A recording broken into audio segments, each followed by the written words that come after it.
Olá pessoal, sejam muito bem-vindos a mais um vídeo e hoje nós estamos aqui para falar sobre o seguinte tema, um tema até polêmico. Deus pode morrer? Será que Deus pode morrer? Será que o Deus da Bíblia é um Deus infinito? Ou será que ele é um Deus que pode morrer? E alguns detalhezinhos que as pessoas não percebem no texto, tá? Bom, se você quer saber sobre isso hoje, convido você a vir comigo até o final desse vídeo. Mas antes, pessoal, compartilhe esse vídeo para outras pessoas, deixe o seu like, porque quando você faz isso, você nos ajuda no engajamento aqui no canal do YouTube e esse conteúdo ele passa a aparecer para mais pessoas. E, pessoal, aproveita, se inscreva no canal, ativa o sininho para vocês ficarem por dentro das novidades que sempre são colocadas aqui, tá bom? Então, o que acontece, pessoal? Hoje, nós vamos falar sobre esse tema, se Deus pode morrer, porque eu vou demonstrar para vocês como que dentro de um texto tem alguns detalhes que as pessoas não prestam atenção. As pessoas acham que é só ler a Bíblia e que o Espírito Santo vai dar a revelação da interpretação desse texto, mas na verdade muitos aí carecem de um verdadeiro entendimento dos textos bíblicos. O nosso texto de base de hoje é o texto de Gênesis 3:22, que vai dizer o seguinte: Então disse o Senhor Deus, eis que o homem se tornou como um de nós. Presta atenção nessa expressão aqui, tá, pessoal? Um de nós, tá? Até sublinhar aqui para vocês verem.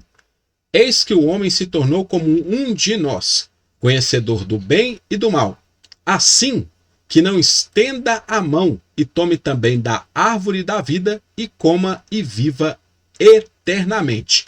No hebraico nós temos Vaomer Adonai Elohim Ren Ha'adam Haya Keahad Mimenu Ledaat Tov Vara Veata Pen Ishla Yadu Velaka Gan Meetz Haim Veokal Vahai Leolam. No caso do texto grego, nós vamos ter Kaieipen Roteos, Hidu Adam, Gegonen Hoeis ex Rimon tu, Gnosken Kalon Kai, Poneron Kai Num, Mepote Ecteine Tenkeira Kai Labe, Tu Silon Tes Zoes, Kai Fage, Kai Zesetai, Eiston Aiona. Então nós temos aí essas narrativas aí. Então, ou seja, nós temos aqui a expressão, no caso grego, Ros em ex rimon, e nós temos no hebraico, que é ahad mimenu, que é essa expressão equivalente como um de nós, tá? Como um de nós. Min é uma partícula com preposição sufixo da primeira pessoa comum, plural. Nós temos aqui esse kaf, né, com sheva aqui, o dagesh, que é aqui no caso como, né? Utilizado, que é prefixado ao vocábulo ahad, que é uma partícula de comparação. A Septuaginta também vai trazer essa expressão como um de nós, que é ro eis ex rimon. Então, ou seja, o que isso significa no texto? Significa que Adão, naquele momento, se tornou como um dos deuses. Por que um dos deuses, pessoal? Olha só para você ver. Muitas pessoas pegam essa expressão aqui, ó, como um de nós, falam que é um plural majestático, conforme alguns estudiosos, outros dizem que é parte da divindade que prova uma trindade, mas na verdade isso é traços de politeísmo embutidos no texto, tá? São traços de politeísmo embutidos nesse texto aqui de Gênesis. Tem isso espalhado aí por todo o Pentateuco. Então Adão, ele se tornou como um de nós, ou seja, esse nós se referindo aos deuses, né? Podemos ver aqui resquícios de politeísmo embutido no texto bíblico, já que Adão é tratado como uma das personalidades divinas a partir do momento que ele poderia comer deste fruto sagrado, tá? O livro de Gênesis meticulosamente situa suas histórias em lugares que são nomeados, e isso ocorre desde o seu início. Gênesis começa mencionando o ser humano, homem e mulher, situados no Éden. Na sua descrição geográfica, ele é descrito como a fonte de 4 rios, Pison, que circunda a terra de Havilá, ou Omã, né, possivelmente Omã, onde há bom ouro, bidélio e ônix. Gion, que circunda a terra de Cush, que é o Sudão, e Dekel, que é o Tigre, que corre a leste da Síria, e o Eufrates, conforme Gênesis 2, 11 ao 14. Os topônimos mencionados não cabem um mapa real, pois essa configuração geográfica simplesmente não existe, tá? Então por isso que você vê que muitos arqueólogos, pessoas que procuraram pela localização de Jardim do Éden e não encontraram, né? As noções, Gênesis deseja que seus leitores imaginem o Éden como um lugar remoto e um tempo e local esplêndido. As noções passam mais pelas ideias de riqueza diante de deuses e reis que vivem em esplêndidos parques em torno de um palácio, tá? Sobre essa questão, eu já coloquei aí até mesmo sobre um vídeo que saiu no meu canal que fala sobre a questão de Azazel, se Azazel era um demônio, um vídeo de quase 1 hora. Eu explico sobre essa questão também, tá? Vocês podem pesquisar esse vídeo no meu canal. Eu explico sobre essa questão do agrado da divindade, como que eles consideravam naquela época, lá na Mesopotâmia, no Oriente Médio, como que eles iam agradar, saber que um Deus, ele se agradou de um determinado sacrifício, ou seja, era tudo parte de especulação da mente humana. Então, ou seja, tudo era baseado no conceito que eles tinham daquilo que ia agradar um rei. Então, ou seja, se algo agradasse um rei, também agradaria possivelmente uma divindade, tá? Sobre isso eu explico lá. Houve um tempo em que toda a humanidade viveu no paraíso, saciada ao comer o fruto do conhecimento, mas proibida de se aproximar do fruto da árvore da vida.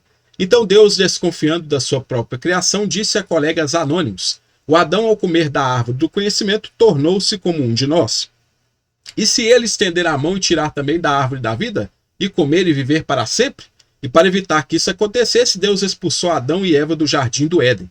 Desde então o homem tem buscado essa imortalidade recusada por Deus. Mas durante os milênios passou despercebido o fato de que, quando se tratava da árvore do conhecimento, Yahvé Elohim declarou que ao comer dela o Adão se tornou um de nós. Mas a expressão um de nós não é usada quando se trata do viver para sempre por meio do fruto da árvore da vida. Realmente, quando você pega o texto, tá? E tudo isso aqui tem referência bibliográfica de onde extrai essas informações, tá? Tá tudo aqui discriminado.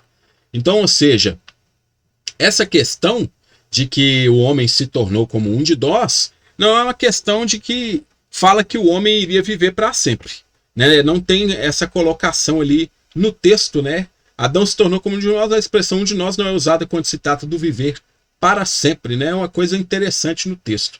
E quando tudo parece estar de acordo com a interpretação bíblica do assunto, que é bem mais conhecida pelo conto das duas árvores especiais do Jardim do Éden, a árvore do conhecimento e a árvore da vida, cujo fruto podia fazer com que Adão vivesse para sempre, o conto bíblico também relata o esforço divino para evitar que o homem partilhasse aquele fruto. Então, ou seja, quando você pega a narrativa de Gênesis, não é o que as pessoas pensam que o homem estava sendo ali entregue à árvore da vida, ou que ele poderia viver eternamente, mas o homem ele só viveria eternamente se ele comesse daquele fruto. É o mesmo conceito embutido dentro das religiões que continham o politeísmo, que é a crença de vários deuses, né? Ou seja, se cria num fruto divino que as pessoas poderiam comer e viver eternamente. Nem viver eternamente, né? Ter uma grande longevidade ao consumir desses frutos. Você veja que essa imagem ela também está embutida lá no livro do Apocalipse, tá? Quando fala que as pessoas vão comer da árvore da vida lá, que dá 12 frutos ao ano, né? Para você ver que é tudo imagem politeísta, tá? O homem foi expulso do Éden para que não tentasse, e Deus estava tão determinado a evitar que os terráqueos recuperassem o acesso à árvore da vida, que ele colocou a leste do jardim do Éden o querubim e a espada flamejante que girava para vigiar o caminho que levava à árvore da vida. O elemento essencial do conto, o criador do homem tentando evitar que este tivesse alimentos divinos, é encontrado no conto sumério de Adapa. Sobre isso também eu tenho aqui vídeos no meu canal, tá? O mito de Adapa. Inclusive apresenta alguns artigos que se encontram em outras línguas, tá? Que foram traduzidos aí. E esse artigo está aí, ó.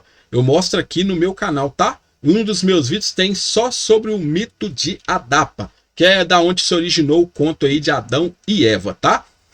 E vocês podem achar esse vídeo aqui no meu canal. Lembrando também que se vocês quiserem adquirir esse material aqui, tantos outros de outros vídeos aí, vocês podem entrar em contato comigo. Meus contatos estão nas descrições dos vídeos e vocês podem adquirir esses materiais, tá? Tudo com fundamentação para que vocês possam fazer uma pesquisa séria a respeito sobre essa questão de vários textos bíblicos aí, tá? Então, ou seja, Deus estava tão determinado a evitar que os terráqueos comessem dessa árvore, né? Colocou lá o querubim para guardar o jardim. O elemento essencial do conto criador do homem tentando evitar que este tivesse alimentos divinos é encontrado no conto sumério de Adapa. Nele encontramos o próprio criador do homem, Enki, tratando o perfeito modelo de homem, seu próprio filho terráqueo, Adapa. Olha o que vai dizer lá no conto. Amplo entendimento ele aperfeiçoou para ele. Sabedoria ele lhe concedeu. A ele foi dado o conhecimento. Vida eterna ele não lhe concedeu. Então tudo isso está lá nesse conto de Adapa, tá? A Adapa é oferecida a comida da vida e a água da vida, mas ele é advertido por Enki a evitar ambas, pois causariam a sua morte. Isso se mostrou verídico, assim como a advertência de Deus a Adão e Eva de que comer o fruto da árvore do conhecimento causaria sua morte. O que preocupa Deus no conto do Jardim do Éden não é o risco de morte do casal, mas o oposto. Se Adão estender a mão e tirar também da árvore da vida e comer dela e viver para sempre, Deus então estava preocupado com o fato de que se o Adão comesse da árvore da vida, ganharia tempo de vida. Ou seja, o tempo de eternidade aqui, né? Conforme está escrito aqui, ou seja, o tempo de Olã. No texto sumério, Enki, né? Engana Adapa para que não comesse os alimentos divinos simplesmente porque, quando o homem foi criado, a vida eterna não lhe foi conferida. Enquanto a existência de um alimento da vida é confirmada, não é a imortalidade, é a vida duradoura, longevidade que lhe foi deliberadamente negada. As duas podem ter o mesmo resultado em curto prazo, mas não são a mesma coisa, tá? Então, ou seja, enquanto muitas pessoas imaginam, você veja que o próprio texto ele não fala de vida eterna. Ele está ali demonstrando um fruto que a pessoa poderia comer e ter uma grande longevidade. Tudo isso são ideias embutidas no politeísmo, pessoal. Tudo isso vem de textos sumerianos, tudo isso vem de contos que circundavam o povo de Israel no momento da escrita do Gênesis, porque muitas pessoas pensam que Moisés escreveu o Gênesis. Só que, na verdade, o texto de Gênesis e os textos do Pentateuco, eles só vieram ficar prontos no período ali pós-exílico, pessoal. É durante ali o período do exílio. Então, por isso que você vê eu tenho vários vídeos aqui no meu canal que eu explico sobre essa questão aí, tá? Tudo com fundamentação. Então, ou seja, o Gênesis só foi escrito, milhares e milhares de anos, quase na época de Jesus, tá? Quase na época de Jesus. Na Mesopotâmia, os deuses nunca reivindicaram uma imortalidade infinita ou simplesmente uma grande longevidade. O conto de Dumuzi foi uma revelação pública de sua morte, uma morte registrada e lamentada, até em Jerusalém na época do profeta Ezequiel, no mês de aniversário de Tamuz. Alalo foi condenado a morrer no exílio, Anzu foi executado por seu crime, Osíris foi morto e desmembrado por seu irmão Sete, o deus Horus morreu com uma picada de escorpião, mas foi ressuscitado por Tote, a própria Inanna foi capturada e assassinada quando adentrou o mundo inferior sem permissão. Inclusive eu tenho um vídeo também sobre essa questão de Inanna, que é descida de Inanna ou de Ishtar aos infernos, tá? Ao submundo. Também tem um vídeo sobre isso aqui no meu canal, vocês podem pesquisar. Então, ou seja, também foi ressuscitado pelos esforços de Enki. Não havia imortalidade, nenhuma reivindicação de imortalidade por parte dos deuses. Havia uma ilusão de imortalidade causada por uma extrema longevidade. Então as pessoas viviam muito e muitos tinham o desejo de viver mais e as pessoas queriam ir viver, lógico, viver para sempre, ou seja, não experimentar a morte. Esse é um medo que permeia nas pessoas até hoje, que é o medo da morte. As pessoas não sabem o que vai acontecer após a morte. Então muitas pessoas, ou seja, tentaram naquela época explicar, começou lá com os registros sumerianos, que são os mais antigos, e aí foi vindo gradativamente até chegar nos registros judaicos, né? Os judeus encontraram uma forma de explicar aí essa questão também da morte, como os egípcios também faziam, inclusive tem um livro dos mortos lá, que vocês podem estar vendo aí. Aí tem um texto lá de 1 Timóteo 1,17 que vai dizer o seguinte, assim ao Rei eterno, imortal, invisível, Deus único, honra e glória pelos séculos dos séculos, amém. Aí vai chegar um camarada agora, um religioso, vai falar, tá vendo? Essa é a prova de que Deus é imortal. Esse texto que você está pegando aí do Gênesis, ele não fala aí que Deus não seja imortal. Então esse texto de Timóteo fala que ele seja imortal. Aí você pega o texto grego e fala, tode basilei, toaionon afitarto, que é essa expressão afitarto, que também é a expressão traduzida como imortal. Mas será mesmo que isso corrobora com o texto bíblico ou traz algumas problemáticas? Aí esse vocábulo aftarto, que é imortal, aftarto, aliás, né, aftarto, possui o seguinte significado conforme os léxicos, tá? Que foram consultados aqui para as traduções. Nós temos aqui, não sujeito a decadência ou morte mortal, incorruptível, imperecível, caráter substancialmente imortal. Pertencente a não estar sujeito à decadência e à morte, imperecível e imortal. Incorruptível, conforme Aristeias também tem essa expressão, tá? Não sujeito à corrupção ou decadência, imperecível das coisas, pode também ser traduzido assim, tem uma outra tradução peculiar, animal de estimação, né? Imortal dos mortos ressuscitados, perecível, incorruptível, imortal e qualidade imperecível. Aí vem a seguinte problemática, perguntinha, né? Para aqueles que acreditam nessa imortalidade divina. Se o Antigo Testamento diz que Deus é como o homem, o que demonstra que ele pode morrer, porque se Deus fala assim, ó, eis que o homem se tornou como um de nós, para que ele não tome da árvore da vida e viva eternamente, vamos expulsar, vamos tirar ele do jardim do Éden. Então quer dizer que isso demonstra? É a mesma coisa que Deus está falando assim, ó, olha, Adão não pode pegar lá daquela árvore lá não, que senão ele vai viver eternamente, porque nós, ou seja, ele se tornou como um de nós, ou seja, conhecedor do bem e do mal, porque o texto ele não fala que ele tinha mortalidade, não, fala que ele é conhecedor do bem e do mal. Então que ele não poderia pegar daquela árvore que é da vida, ou seja, eis que ele se tornou como um de nós, conhecedor do bem e do mal. Então, ou seja, para que ele não venha tomar da árvore da vida e viver eternamente. Então quer dizer que até mesmo o Deus que está ali, os deuses, né, que são mencionados aqui ali, é politeísmo.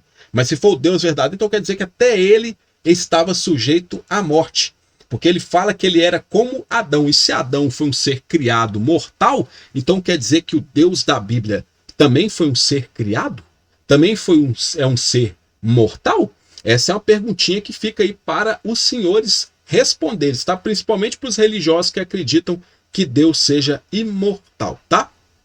Ou seja, o que demonstra que ele pode morrer porque os autores do Novo Testamento mentiram dizendo que ele é imortal. Porque se Deus pode morrer, por que os autores do Novo Testamento mentiram para as pessoas ao escrever e transmitir essas cartas às igrejas dizendo que Deus era imortal?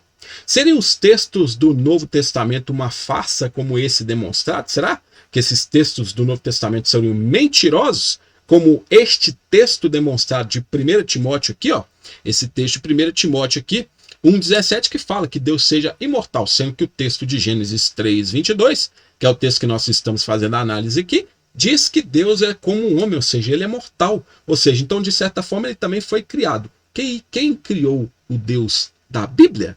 Então fica aí esse vídeo de hoje para vocês tirarem as próprias conclusões, meditarem. Pessoal, deixa o seu like aí no vídeo, comenta nesse vídeo aí o que você achou a respeito, compartilha para mais pessoas esse conteúdo e, pessoal, se inscreva no canal, ativa o sininho para vocês ficarem por dentro das novidades. No mais, eu agradeço a todos por terem ficado comigo até o final desse vídeo, desejo muito sucesso, um grande abraço e até a nossa próxima oportunidade.